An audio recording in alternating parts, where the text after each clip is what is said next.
Hospice is a perspective. It is a philosophy of care. Hospice is a support system. I like to think of hospice as a safe haven on a journey. Hospice is caring and compassion. It's so holistic. Hospice provides a comfortable and secure path for patients to enter the last stages of their life.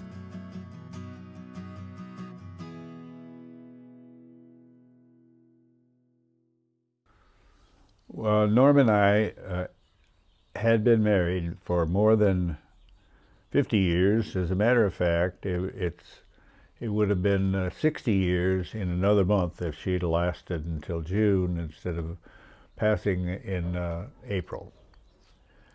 About the last 10 years, she had gradually been suffering from the lung problem that she developed when she was young. At the end, when she decided on hospice, she couldn't talk, so she had to write things down. And I saved those notes that she wrote, and the last one said that she didn't think that God wanted her to live that way. So she says, maybe I can have hospice. So we ended up being with Hospice of the North Coast, and that was a beautiful decision. Everybody has a sense of what's important to them towards end of life. And of course our primary concern is the patient, but the patient and family are our total, as it were, focus of our service, unit of service. What we try to help them do is articulate what will bring them peace. And then we will try to accommodate that they die in the place they want to die, under the circumstances they'd like to die, pain-free, alert, sleepy, whatever they want, with their identified needs met. She got massages of her feet. They sent in people that played strange instruments. They sent people here that would come and stay with her if I needed to go and do something, and that of course was very important if I couldn't get one of my children to do that. And they had so many good people that were all dedicated to doing the job, that it was something that I sort of marvel that these people have this kind of dedication.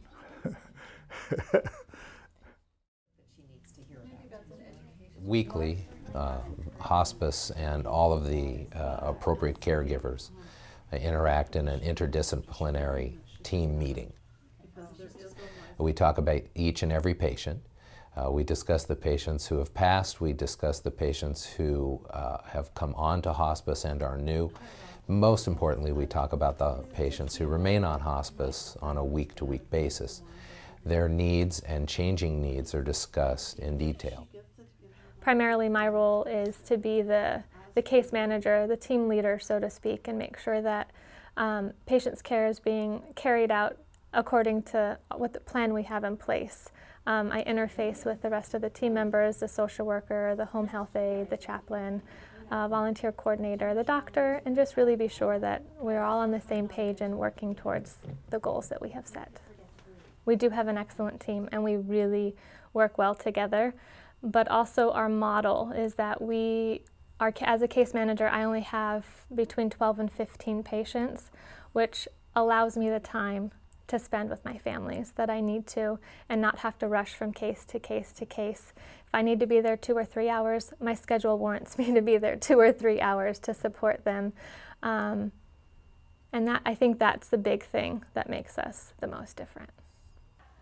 I get my inspiration to work in hospice because I see patients and their families who are handed probably the worst possible news that they could have ever gotten. The fact that somebody is terminally ill, and what we do is we turn it into a more hopeful situation. Not necessarily the hope that they're going to get physically well, but the hope that they're is a light at the end of the tunnel? Well, hospice, I didn't know so much. I mean, you just kind of envision it's for the elderly, and they come and kind of basically hold your hand and kind of walk you through it.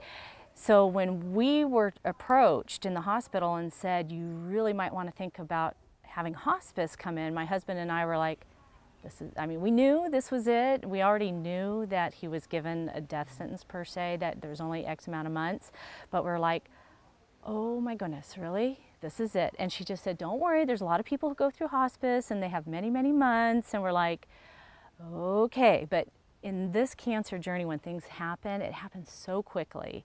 So by the time we had called hospice in, I think we had a total of maybe 10 days, but they were incredible. I mean, I have such an appreciation for hospice. I mean, they are like the unsung heroes. They are angels in this journey. I mean, what they did and how, that makes me cry. They helped the transitional process in a very beautiful way. I mean, there was such beauty and such love the day that he passed, and the support system was absolutely wonderful.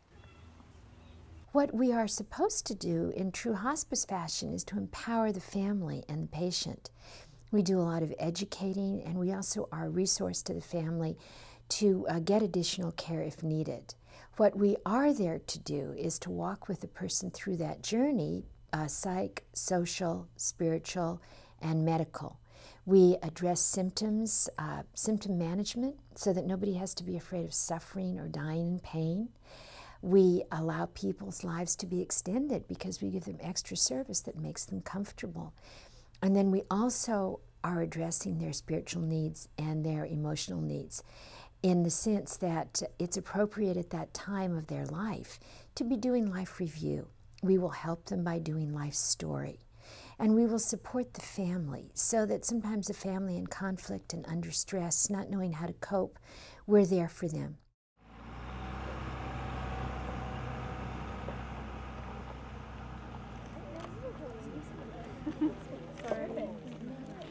If all the families can get together, we're going to meet over here. Everybody has a rock, right, that they've done? So Camp Hope stands for Healing Outdoor Play Experience. And it provides an opportunity for children and their families to come together as a family unit, to meet other families that are grieving, to play and to heal, spend time connecting with others.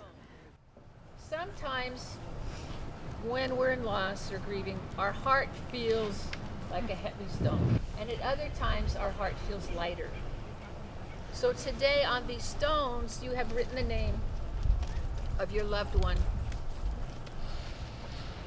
And we're going to place that stone in the basket in the center. This is for two high school friends that I've known for many, many years that both died last month. Jason Walker is my son, and Jason is her father, and Rayshawn Walker.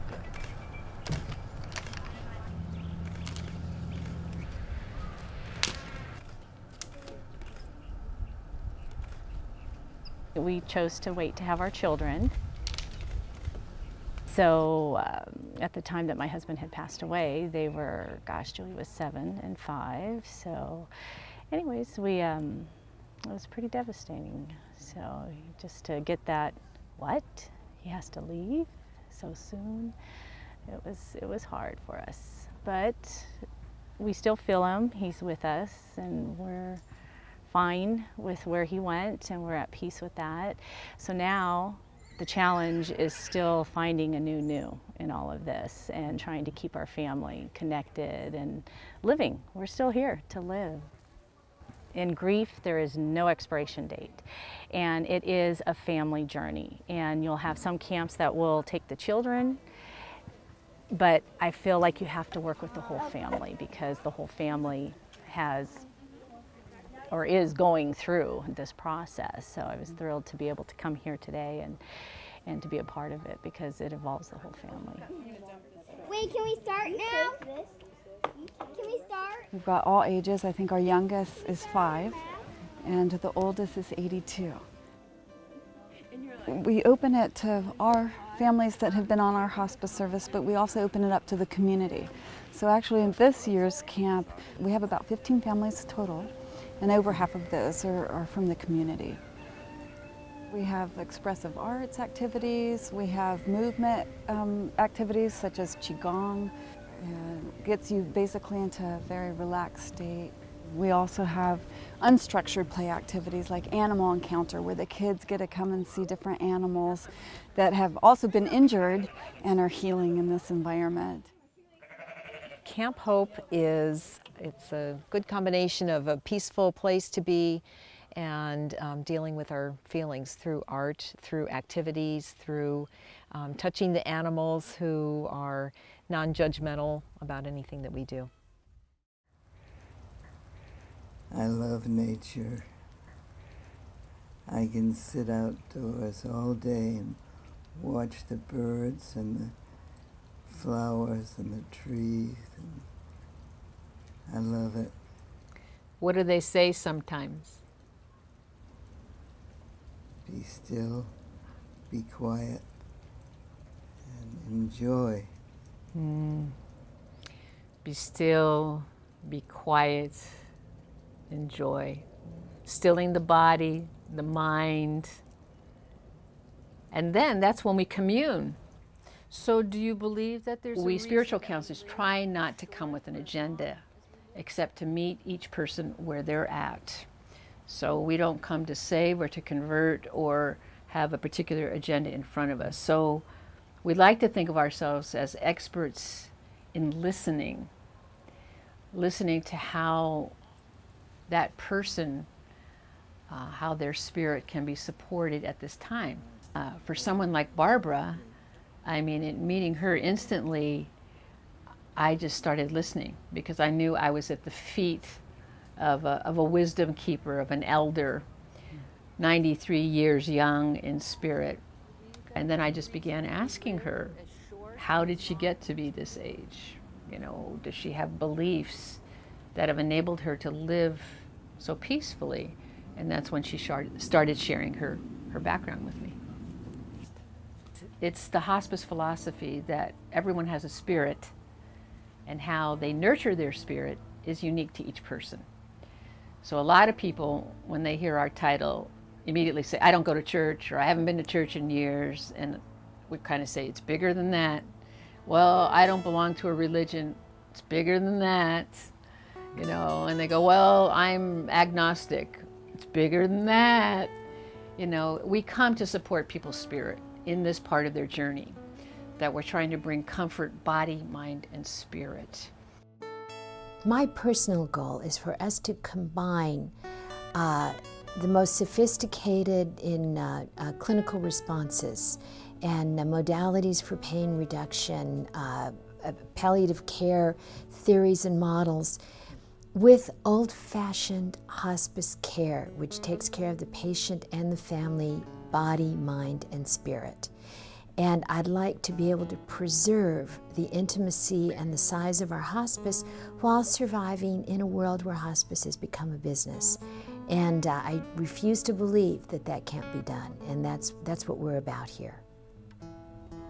I spent a lot of time with the family over the weekend. It was a late admission on a Friday, and spent a number of hours on Friday and Saturday and on a Monday, and then the patient passed away on a Tuesday night. It was after hours, and I was there after the patient passed away, and I became a part of that family, and they just were sharing stories with me, and we were laughing and joking, and I tried to express to them how much they gave me, but you can't put it into words, because I learned something new from every single one of my patients and families, and it gives me a renewed appreciation for my life and for the people I surround myself with, that it's just difficult to actually put into words to make somebody understand what it actually feels like to be a hospice nurse. My take on hospice, I mean, I'm motivated to volunteer or help out in any way I can, because each one of those members just brought something to the table, a sense of peace, a sense of love, a sense of strength, a sense of hope, that we weren't alone afterwards even. So it was beautiful. So hospice is wonderful. Thank you.